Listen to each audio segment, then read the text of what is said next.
पुलामी जंगलात खालच्या बाजूला एक छोटासा सुंदर बगीचा होता आणि तिथे रंगबेरंगी फुलं सुद्धा होती आणि बरीच झाडं सुद्धा होती. त्या झाडांमुळे तिथे छोटे छोटे जीव राहत होते.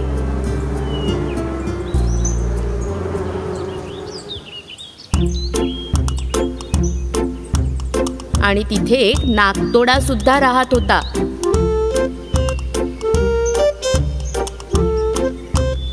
तो खूप कामचोर आणि आळशी होता.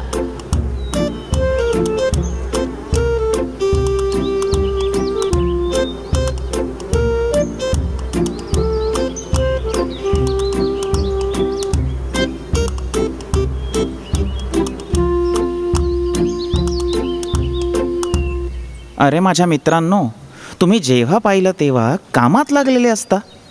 तुम्हाला थकवा नाही जाणवत? माझ्या मित्रा, जेव्हा आपण आराम न करता काम करतो त्याचा फायदा म्हातारपणातच होतो. आराम करणं म्हणजेच तर आयुष्य आहे. तुम्ही सगळे मूर्ख आहात. आयुष्य जगायची पद्धत तुम्हाला माहीतच नाही. ला ला ला ला ला ला ला ला ला डा डा डा डा डा डा डा डा. अरे माझ्या मित्रा, आयुष्यात जे खायला मिळेल ते लगेच खाऊन संपवून टाकायला पाहिजे. असं काही जमवून काही फायदा होणार नाही. नेहमी आपल्याला इतक्या सहज मध नाही मिळू शकत मित्रा. थंडीच्या दिवसात जेव्हा आम्ही बाहेर जाऊ शकत नाही तेव्हा ते आम्हाला ताकद द्यायला फायदेशीर असतं. अरे पण सहज चोरून सगळे घेऊन जातील. ला ला ला ला ला ला ला ला ला. काय तुम्ही ऐकलं? त्या नागतोड्याने काय सांगितलं? हो, ऐकलं. त्याची गोष्ट ऐकून काही फायदा नाही. जर वेळेत आपण जेवण जमा करून नाही ठेवलं तर भूक लागल्यावर आपण काय खाणार?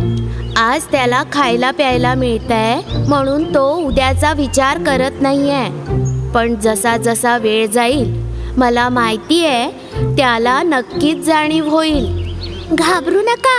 आळशी माणसाला कधी ना कधी फळ नक्कीच मिळेल. जेव्हा वाईट वेळ येईल तेव्हा त्याला जाणीव होईल. शेवटी चांगलं वातावरण बदलून थंडीचे दिवस आले.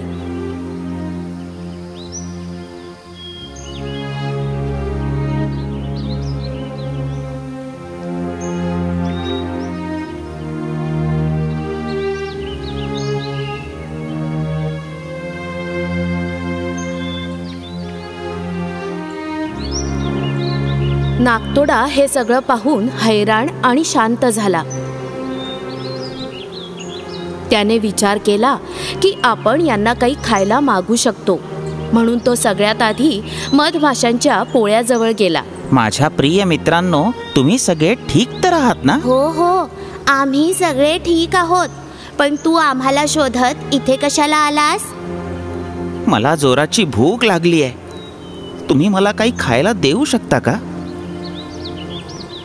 आम्ही खूप मेहनत करून हे जेवण जमा केलंय.